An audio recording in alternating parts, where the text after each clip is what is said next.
bom com vocês? Irineu Vagabundo na área e nós terminamos o último capítulo com a waifu capando o gato, saindo correndo com vergonha alheia na reunião com os exércitos do Reino Sagrado. Chama! Porém a reunião continua conversando e Julius é seco e grosso com o jovem. Volta! Fala que Irineu não tem permissão para participar do grupo de subjugação, reconhecendo que o potencial do garoto é absurdo, mas explica que o grupo de subjugação não é algo que ele possa participar somente pelo potencial. Cada cara que tá ali ou está aposentado ou declarado morto, sendo uma organização onde todos precisam se ocultar enquanto agem. Ou seja, rapaziada, um esquadrão de purificação no qual a missão é defender o mundo dos demônios e mesmo que eles quisessem aceitar, Airen tem muitos outros na sua frente. Irineu até entende, mas concordar é outros 500. Soltando toda sua energia, fala que se ele se tornar tão forte ao ponto de não poder ser ignorado e nem derrotado pelo poder demoníaco, se eles aceitariam a sua entrada.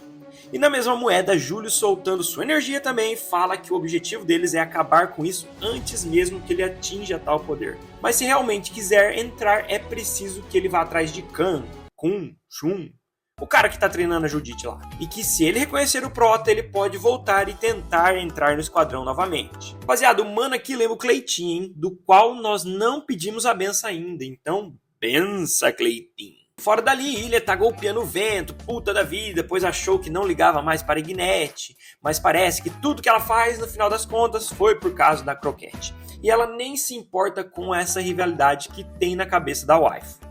Com o choro no olhar, um homem chama por seu nome.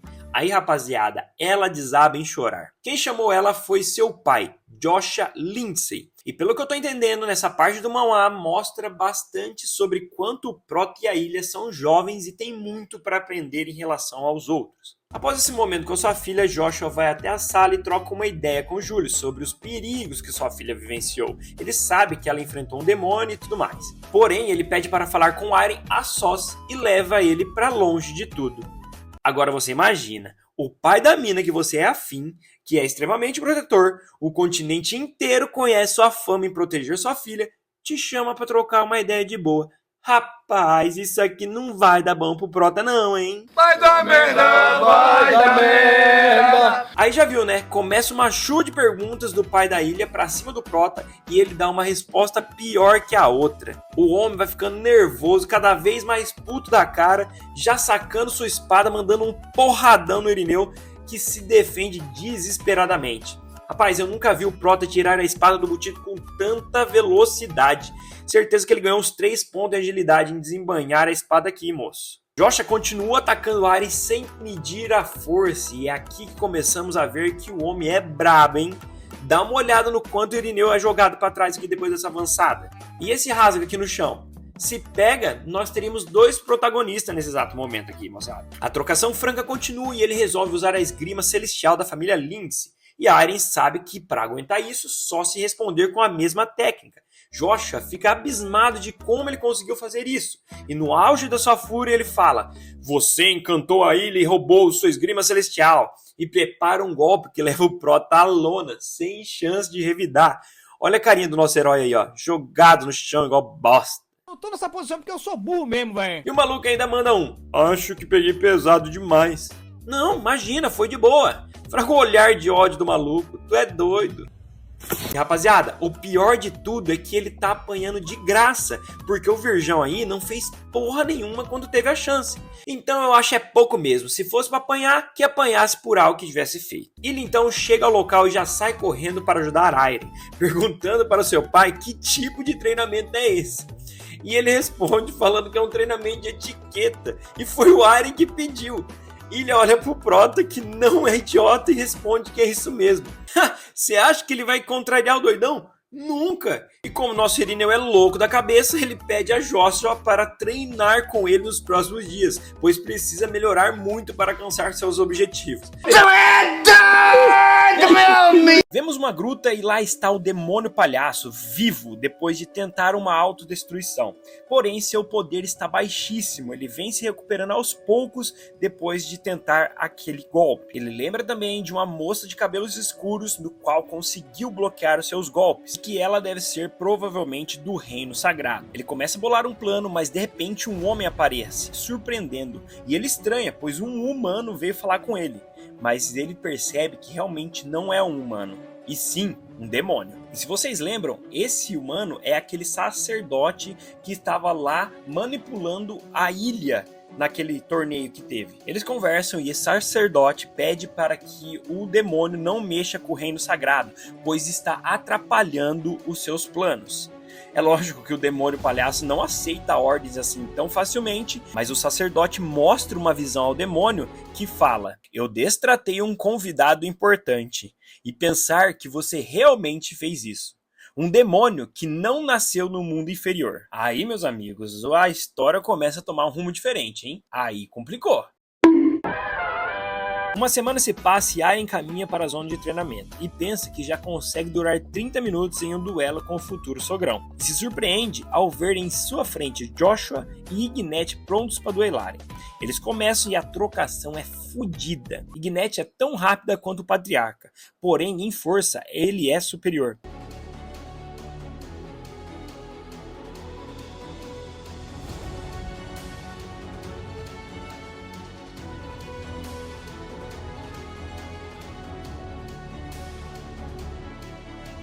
Desgraça, misericórdia.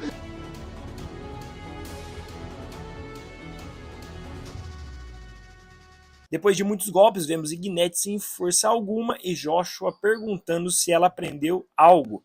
Ignete responde que não. Joshua aproveita o momento e começa a falar do seu primogênito, que viu seu filho perder a batalha contra Ignete, mas não foi capaz de oferecer qualquer palavra de conforto. Achou que ele se reergueria sozinho, mas não foi isso que aconteceu e termina falando: se eu tivesse apenas dito algo, talvez Call não iria desaparecer. Me faltou coragem. Aqui começamos a entender um dos motivos dele ser tão protetor com a ilha, né, rapaziada? O filho sumiu e ele acredita que deixou a desejar. Então ele não quer cometer o mesmo erro com a filha mais nova. Ignete fala que ela não possui qualquer opinião sobre Cor Lindsay e que irá contar a sua história a ele para que ele entenda por o que ela luta. A few moments later. Ao ouvir toda a história, Joshua entende o porquê Croquete Delícia acendeu tão rápido e se vira rapidamente gritando ao Prota que se ele tá ali bisbilhotando todos os problemas pessoais deles de graça, se não deveria contar sua história também. Irineu pensa em responder algo e ele já manda um berrão falando que é pra ele contar o dia, a hora, se ele nasceu de cesárea ou não. Por favor, moço! Sem ter muita opção, Irineu conta toda a sua história. E deve ter resumido muito, viu? Porque eu demoro 6 minutos cada capítulo pra vocês. E ele conta a história inteira e a nuvem ali nem mudou de posição. Ô, o bicho é foda, hein? Você é o bichão mesmo, hein, doido? Ignete finalmente entende que nosso prota só chegou onde chegou devido aos laços que teve com seus companheiros.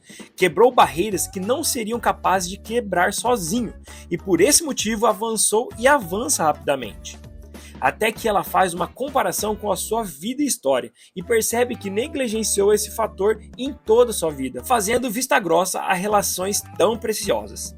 E do nada, a aura de Ignete acende como se ela tivesse despertado algo em seu coração, graças a ser influenciada pelas palavras do Prota, que se fudeu, né? Porque o objetivo dele é chegar e ultrapassar o poder da Ignete. E ela fica forte assim do nada. No final das contas, só deu mais trabalho pra ele agora, né? Me ferrei, amigos. Joshua dá parabéns pela despertar da Ignete, que fala para Irineu se juntar ao seu esquadrão em 3 anos. O Prota já fala que vai ser em 1 e que ela vai pagar pau pra ele. Eu sou o melhor. Na cena seguinte, já de noite, vemos Joshua sentado em seu quarto, lembrando de tudo que aconteceu de tarde, falando que os jovens dessa nova geração são incríveis. E derrubando o copo com bebida, começa a lembrar de seu filho. E em prantos, pergunta se não tivesse sumido, se ele também seria incrível assim. Cara, cena foda essa aqui, hein, rapaziada. Fica mais que claro que ele sofre muito com o sumiço do filho. Pesado. Alguém bate na porta e é sua filha Ilha, que quer conselhos do seu pai, pois está sendo influenciada a evoluir por outras pessoas, e que não quer isso, e sim avançar por conta própria, mas não sabe como. Sábio Joshua fala que ela está olhando da maneira errada, pois não é nada de errado em se inspirar em outras pessoas. Não é preciso estar sozinho ao trilhar seu caminho e ouvir bons conselhos e inspirações de outras pessoas importantes para você, como por exemplo, seu amigo Iron. E tudo que for um bom conselho precisa ser humildemente aceito e aí sim focar em si mesmo e em mais ninguém. Ele agradece o conselho e sai correndo falando que agora entendeu que não tem problema em Gnett reconhecê-la. Isso não deve ser o foco dela. Existem outras coisas e pessoas mais importantes neste momento. E no caminho ela avista a luz que ela estava procurando, o nosso Prota, que está lá treinando como sempre. E com pensamentos a mil, ela está pronta para se declarar para o Iron. Só que não foi dessa vez, né? Ela trava e não consegue falar nada, o que realmente queria, inventando outro papinho, blá blá blá. Vai tomar no cu! Porra! Esses dois aqui tá pior que novela mexicana. A desgraça do ator não vai juntar eles tão cedo assim, rapaziada. Judite e Azulão já deve estar tendo filho e esses dois aqui estão nessa lenga-lenga do cão. Eu sou virgem! No dia seguinte, vemos Iron treinando com Joshua novamente. E pelo jeito, os treinos estão dando bom, hein? Pois cada dia que passa, o Irineu Balangador consegue aguentar mais e mais porrada do Patriarca.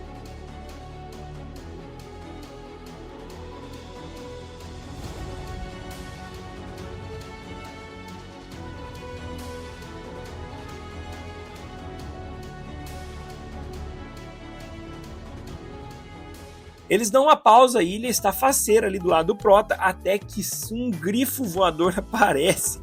E quem é a única pessoa que tem um grifo nessa obra, rapaziada? Sim, a Kiryu, a irmã do Iron. E o que ela vem fazer aqui, não saberemos. Somente no próximo capítulo. Se você deixou o gosto do like. Valeu!